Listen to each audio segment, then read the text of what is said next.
Mga awit 34. Pagpuri dahil sa kabutihan ng Diyos. Kata ni David nang siya'y palayasin ni Abimelech matapos magkunwaring nasisiraan siya ng bait. Sa lahat ng pagkakataon, si Yahweh ay aking pupurihin. Pagpupuri ko sa Kanya'y hindi ko papatigilin. Aking pupurihin Kanyang mga gawa. Kayong naaapi, makinig, matuwa. Ang kadakilaan niya ay ihayag, at ang ngalan niya ay purihin ng lahat. Ang aking dalangin dininig ng Diyos. Inalis niya sa akin ang lahat kong takot. Nagalak ang aping umasa sa Kanya, pagkat di nabigo ang pag-asa nila. Tumatawag sa Diyos ang walang pag-asa. Sila'y iniligtas sa hirap at dusa. Anghel ang siyang bantay sa may takot sa Diyos. Sa mga panganib, sila'y kinukupkup. Tignan mo at lasapin ang kabutihan ni Yahweh. Mapalad ang mga taong nananalig sa Kanya.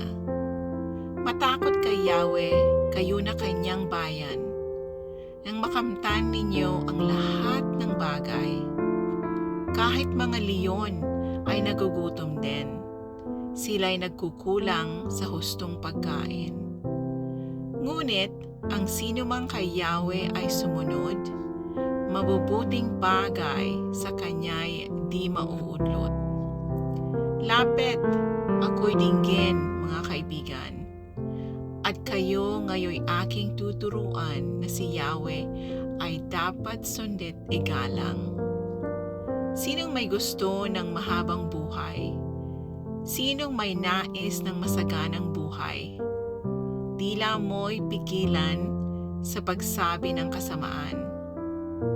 Mabuti ang gawit masasamay layuan. Pagsikapang kamtin ang kapayapaan. Mga mata ni Yahweh sa matuwid nakatuon. Sa kanilang pagdaing, lagi siyang tumutugon. Sa mga masasama, siya'y tumatalikod. At sa alaala, sila'y mawawala. Agad dinirinig daing ng matuwid. Inililigtas sila sa mga panganib.